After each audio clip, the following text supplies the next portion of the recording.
Hello, everyone, and welcome to our Friday Q&A. So I wanted to pop on here today let me make sure we are live over on Instagram too. I wanted to pop on here today to talk about the confluence that happens between people pleasing and conflict avoidance, particularly for subs.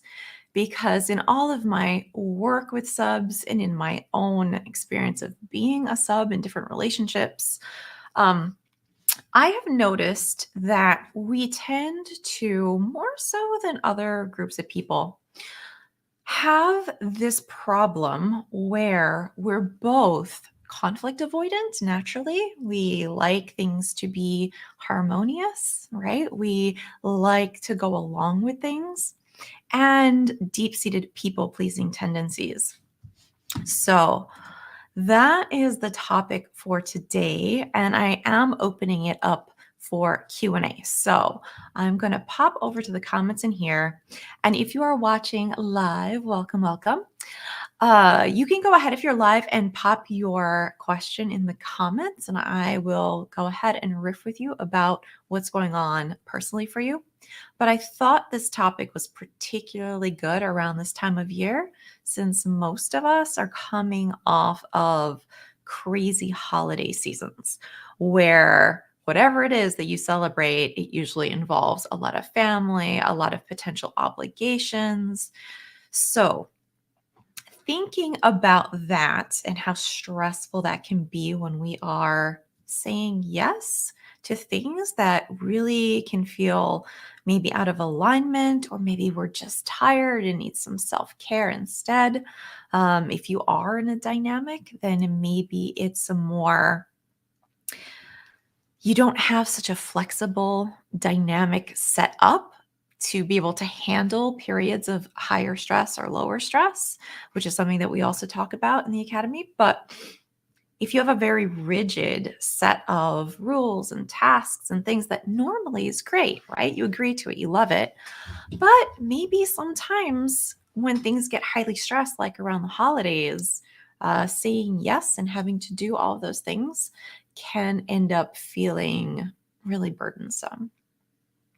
So, in particular, let's dive into that a little bit. That feeling of, oh, resentment, stress, maybe even bratting a little bit. If normally in your dynamic, bratting is not something that's been agreed to or that you do kind of playfully and fun, but that's really more about topping from the bottom only because you're just so tired or you're stressed out and you want to avoid having to deal with the issue, potentially say no, potentially renegotiate, and instead you just kind of go along with it over and over and over again. And although in the dynamic itself, maybe you love your partner if this is a long-term 24/7 type of dynamic. And yes, you've agreed to these things. And yes, you want to follow protocols. Doing so, sometimes we're human and it's natural for us to start feeling resentful, even subconsciously without realizing it. And that, of course, builds and builds into potential anger, potential outbursts. And then again, if you're conflict avoidant on top of that, all of that is just amplified in its negativity. So, if this sounds like you and you are joining us live, I would really love to hear from you. I envision this as more of a conversation. So, although I could talk for days about this, and I will be here for roughly 30 minutes chatting about this topic, I do have the comment section open. So, if you have particular comments or questions on this, if it's resonating with you, please go ahead and let's get a discussion going. So, particularly, let's just take the holidays since that was only a few weeks ago. Thinking about your own situation, were there a lot of things, not even necessarily in your dynamic, but in your family, maybe in your community, in your workplace, whatever it is, maybe it was your kids' school, were there a lot of things that you said yes to? Maybe it was an automatic yes. Maybe it was a yes that you knew was like, oh, I really, really don't want to do this, but I should, right? It's an obligation, yes. Were there times during this past couple months that that really hit you? Again, I would love to hear because I know for me, I've worked on this over many years because it used to be that I was one of those people who tended to say yes to a lot of things. And then I did around, 8 years ago, end up really burning out in many areas because of this. So I understand what that feels like to be so much under pressure. But when I got into it, I did my own evaluations like, okay, why am I saying yes all the time? Is it from my past? Is it the way I grew up? Is it this kind of sense of dutifulness or obligation? But really, for me, what it came down to was conflict avoidance. And that's why I wanted to pair these two topics together today, because many, many, many subs kind of an underlying core of why we like relating the way we do in dynamic with all of the structure and the rules and the protocols is because we really don't like having to argue, having to have those moments of disagreement, right? And in those moments when we know we're not agreeing with something, right? We know we're being triggered by something. Um, it just doesn't feel in alignment, maybe with our morality or with where we want to go, or even just in the moment. What does that feel like in your body? Right? That's number one. What does that actually feel like in your body? For me, I noticed it felt like contraction. It felt like a lot of tension. My stomach would get really hot. And then eventually for me, it actually turned into full blown panic attacks. I was just so out of alignment and so conflict avoidant that it built up to the point where my body was just saying no for me, right? No, I couldn't go to that social obligation because I literally just couldn't go. I couldn't breathe. I was having all kinds of digestive issues. Like it was just horrible. So, in those moments when you are really feeling like, okay, this is a no for me, what skill set do you turn to handle that? If you are going to imagine yourself in those moments, maybe it's recent, right? If you can think of a recent example from your life, that's even better. So, in that moment, when you are feeling this heavy sense of, no, I don't want this at all, instead of saying yes, just imagining saying no, what does that do in your body for you? If you just drop in and imagine saying no, what is that? It probably brings up fear, right? Even if you don't know why you're actually having this fear response, it could bring up anger. It could bring up a feeling of disgust. All of these things, totally normal and natural in those moments when we are feeling our conflict avoidance kick in. Like, no, I'm not a fighter. I don't want to stand here and fight my ground. I just want to run away. But instead of running away, what we do, especially as subs, is we just say yes, right? And we just say yes. Easier to go along with it. Easier to just do the thing than to talk about it or to reestablish things. It feels safer, even as much as we don't want to do whatever it is we're saying yes to, it feels safer to go along with it. So we take that path. Instinctually in our bodies, we will take the path that feels the safest normally. And if you think about your fight or flight response, right? That's triggered like, do I think I'm going to survive more if I fight the situation, or do I think I'm actually going to survive more if I run away? So in those moments, we are triggering to some extent our fight or flight, even if we don't know it. And when it comes to having that triggered within our dynamic, that can be super destructive in the long term. So, thinking about that in yourself, how do you turn the tide, right? How do you make it so that in that space, you have tools or you have the ability to come from it from a calm, centered place, or at least have the ability to just say, I don't know right now, but I'll come back to it. I'll give you a clearer answer when I'm clear, meaning when your body is like less triggered, is really what you're saying. So, how do you do this and how do you negotiate this when you're in a dynamic? And this part of the question for subs is what I hear the most, is that because you're in a dynamic and because you are in the sub role, how do you respectfully say no? Especially if it's something that you've previously agreed to, right? How do you respectfully say, I know I agreed to this, but we need to renegotiate, or at least have the open dialogue and the open space within the dynamic to say, right now, in this moment, I'm not feeling resourced enough to be available to this. I'm not saying no necessarily, but I am saying this isn't a really good time for me to be saying yes to this particular task or duty or whatever. So for you, what do you think that would look like in your own dynamic? And maybe you have it.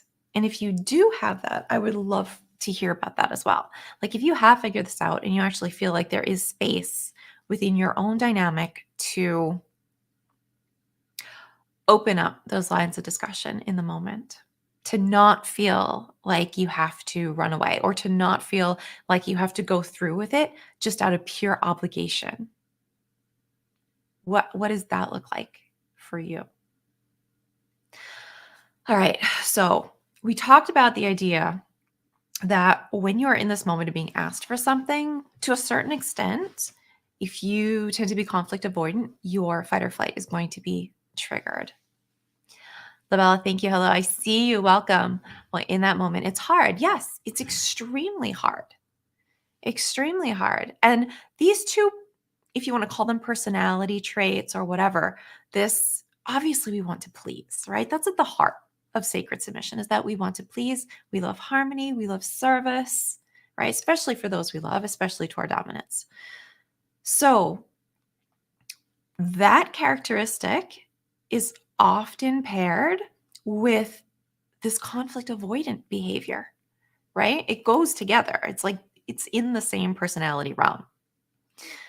You said, yeah, and it can be confused with bratting. Exactly. And I mentioned this earlier because when we keep saying yes and yes and yes, and we just keep going along with things, we end up at that kind of bratting behavior, not the negotiated fun kind of bratting, but really the bratting that is topping from the bottom, that tends to be destructive to the power dynamic itself. Because subconsciously, at some point, we're human and we have a breaking point.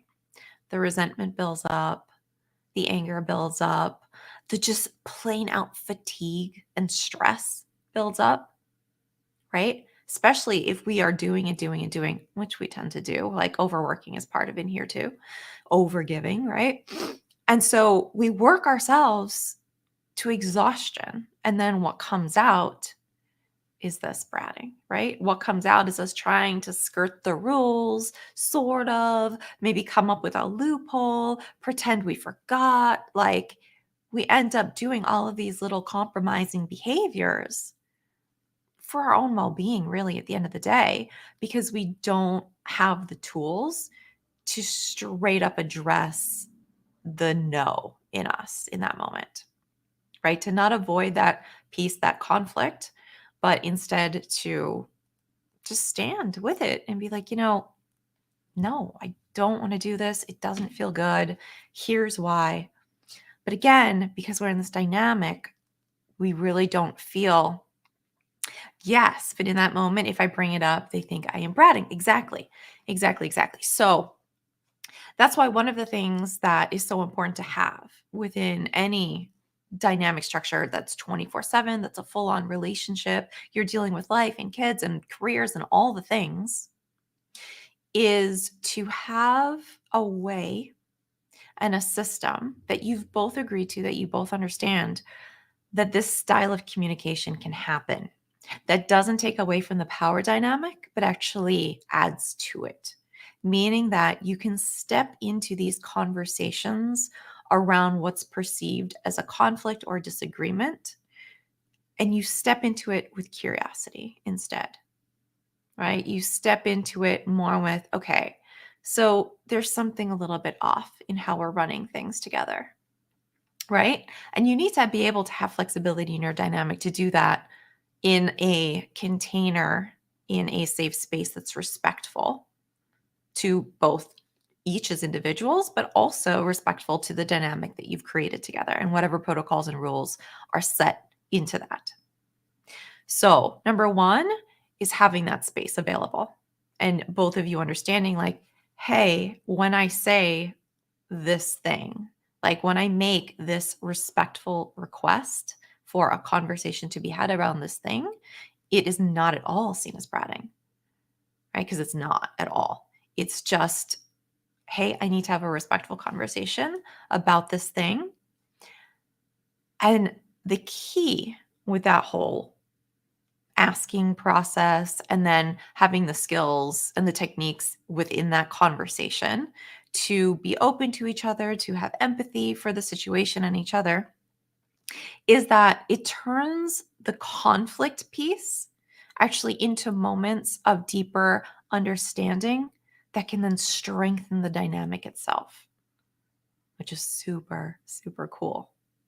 So let's see, Bella, do you have something from your own? Maybe it's a recent past or something that that came up a while ago that maybe even you've resolved, but that triggered that sense of I can't bring this up, or if I bring this up, it'll be taken badly. Like maybe an example that for you triggered a sense of fear, right?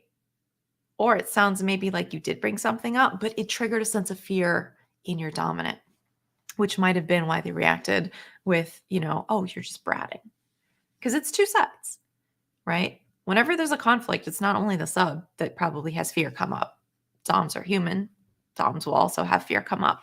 And so they will do defensive things as well, such as maybe saying you're bratting, right? To avoid the conflict. So I'd love to hear exactly. It brought up fear in the dominant, right? Fear that you're trying to top from the bottom, fear that you are going against the agreements that you made. I mean, all kinds of stuff comes up. Instead of both parties having a protocol to say, look, I'm requesting this set of time. I want to talk about this in particular. He thought I was bratting and it didn't go well. Yeah. So those are exactly the kind of moments I'm talking about that over time, especially if it's like otherwise a good relationship and maybe even you're married, whatever, but over time erodes the fundamental respect and trust between both of you. So imagine instead that when a conflict came up, both sides actually looked at it as an opportunity to get to know the other person even more, right? That you knew that during the space of that conversation, when you agree to have it, that you both are resourced, you both feel good, neither one of you is triggered into anger at the moment, but you're talking in a really calm, respectful way with each other. And you're getting to the bottom together of what happened, what generated the conflict, whatever it was, whether it's a renegotiation of a particular thing that you want because life has changed. Maybe you're more stressed now. Maybe you have more obligations at work, whatever. But that through the conversation itself, you both were actually going to feel closer. That's really where we want to get to. Yeah. So for me, it looked like learning empathy, learning how to have very conscious conversations just in those moments. I mean, people think of conscious conversations as like we're always talking like therapy speak to each other, which is not the case. But it is the case when you're like, okay, we're going to have a pretty structured conversation because we both know this is really triggering and we want to go deeper with it. So let's like bring on those skills for right now, just for this time period, this container that we're building together.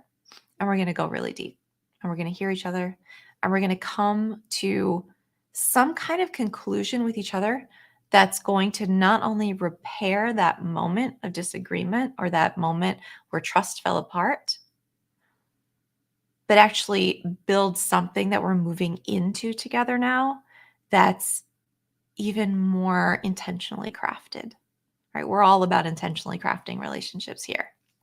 That's why we have contracts. That's why we do all the things. I always say, DS dynamics, they're like relationships 2.0 because we make everything that traditionally in a more vanilla relationship kind of just goes on to not talked about. We make it super explicit and we make agreements on it. And that's why we feel so close and that's why it works. But sometimes the rigidity of the dynamic can actually cause it to break itself down because life isn't rigid. So, if anybody here has a question that they want specific to them, now would be the time.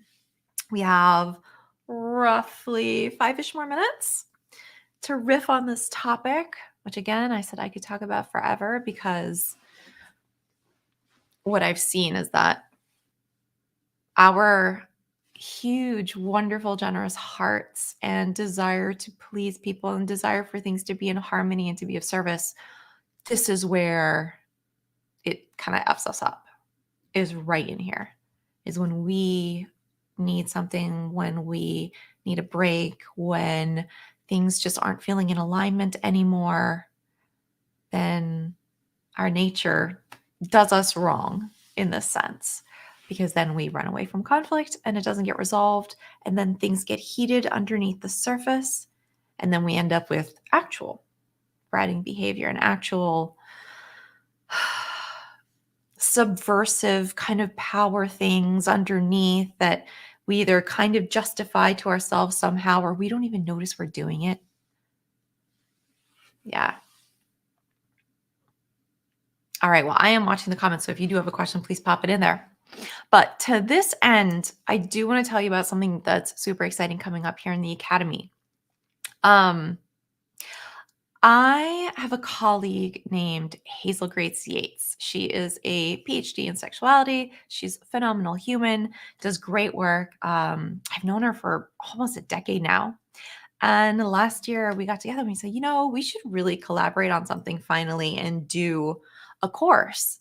So she has this beautiful process that she's come up with that she has labeled the repair process, which is pretty much what I've been talking about. I've done this with my clients, not her repair process, but kind of similar things all throughout. About having conscious conversations, about having weekly check ins, for example, where you can say, hey, what's going on with you in life? Are you more stressed or not on both sides, both for the Dom and the sub? And then how to kind of have a more malleable weekly schedule for each other than something that's super rigid, right? So I've been teaching this and having these kind of conversations forever now. But when I saw her repair process last year, I was like, she just put it so eloquently and so beautifully that I was like, I think I have to tweak it a little bit because it was from, a vanilla standpoint and it can be used for any relationships, friendships, whatever. But when I saw it, I said, this has so much potential to be used in these kind of conscious conversations around deepening a dynamic and for different protocol levels. So that's what we decided. We said, you know what? Why don't you share your repair process and then I'm going to share from the dynamic perspective how to tweak that repair process when you're working with your Dom so that you can have those really respectful conversations so that you don't have that fear response triggered every time there is some kind of disagreement or a breach of trust. Again, we're human. We F up with each other, right? It happens. So maybe, some of the worst question, not worst, but like meaning the ones that hurt the sub the most and they really don't know how to bring up is when they feel like their dominant messed up in some way. Like maybe their dominant forgot a protocol or said they were going to do something, but they didn't and kind of dropped the ball, right? So thank you, LaBelle. Yeah, it is super exciting.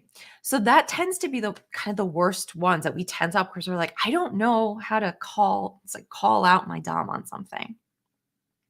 So when I saw her process, I was like, oh, this is perfect. This answers that question for all the subs that come to me with like, how do I respectfully say, maybe this isn't working for me, or hey, I thought you said you were going to do this role, this thing in the dynamic, and you didn't. So it works really great for that. Anyway, that we are starting finally on the 29th of this month. That's a couple Mondays from now. And it's going to be live. So because this is the first time she and I are running it together, we're doing it live. That means that whoever joins us live, they'll be able to basically get coaching on the calls at the end of each class from both of us, which is amazing. Like I said, she's brilliant in her own right over there doing her thing. So the opportunity to have both of us working with you, answering your questions as the process goes, I think is going to be really, really valuable and cool for the people that join us. I will give you the link. Let me see. I have it over here for the course. So if you go to submissiveacademy.com/repair, that gives you all the information for what's coming up. We're calling it the Art of Repair, which really is all about taking conflict and transforming your relationship with it. Again, we are going to be doing it from the perspective of being in a dynamic, but the tool set, the skills you can use anywhere. Just adapt it for whoever, you're having conflict with, your sister, your brother, whatever. So yeah, I'm really excited. It's going to be running for 4 weeks. It's a 4-week class altogether. Every class will be live. Of course, you get all the replays and you'll get a portal to log in, so you always have it. But yeah, if you are interested, I highly suggest heading over submissiveacademy.com/repair. Would it be good for a sub and dom to watch? What time? Yeah, absolutely. Absolutely it would. So this process will work best if both people obviously know the skills, know the process, understand what they're doing. So it would be great if you are in a dynamic for both of you to watch it for sure. What time? So I am on East Coast time, and I'm in Connecticut, and we are running it. I want to say we start at 7 p.m. in the evenings, Monday evenings for 4 weeks. But again, the replays are all available. And if you are doing the live course with us here coming up and you want to submit questions, even though like, oh, I'm not going to be able to make that class, we are going to obviously allow you to submit questions beforehand so that we can answer it, during class, and you'll be able to get that feedback as well. Yeah, for the people that do join us for this round, it's not going to be offered live again. We're both super busy and crazy, and like for us to come up with this time frame to work together was a feat in itself. But we were committed. So the thing is that we want the people that join us live this time to really feel like they're getting that personalized coaching. So probably I'm going to be opening it up. Maybe there's going to be a chat session or something, depending on how many people we get into it. Even if you can't watch us live, I really do want you to get the support and to learn the skills. So yeah, what if there is no conflict as of now? Again, that's fine. This is a technique that you can use forever in any relationship. And it could even be used in business pretty stealthily. Like, I'm not going to go into that, but I've, in my past, I've done a lot of business coaching as well. So the framework that you will learn is you can apply it to anything at any time, anywhere. And underneath it, there's one thing to learn the skill set. Oh, Mr. Justin, hey, good to see you. Welcome. I'm actually just wrapping up here. You're catching the end. Yeah, so the skill set, like I said, awesome, great to learn, but really it's going to be the biggest shift in your perception, right? So that the biggest shift in how you personally have a relationship with conflict, right? Instead of running away, instead of avoiding, it's going to be much more like, oh, okay, I see conflict now as just a doorway into deeper intimacy, into deeper understanding. It's not actually something that I have to be afraid of. It's not something that needs to trigger my fight or flight. And in most of our cases, it's going to be flight. All right, we're going to run away. So it's that internal shift, I think, that is really arguably the most valuable part of what we're going to be teaching. So, yes, if you have any questions in particular, you can always write to me. I will put my email. It is rose@submissiveacademy.com. Super easy. Submissiveacademy.com. If you have any kind of question about it, but you can find all the details and enroll if you feel called at submissiveacademy.com/repair. All right, I am going to run for today, but it was so wonderful seeing you all. Thank you, Bella and Mr. Justin, and everybody else who tuned in on and off in here for your questions and interactions. And I will see you again soon. Okay, bye for now.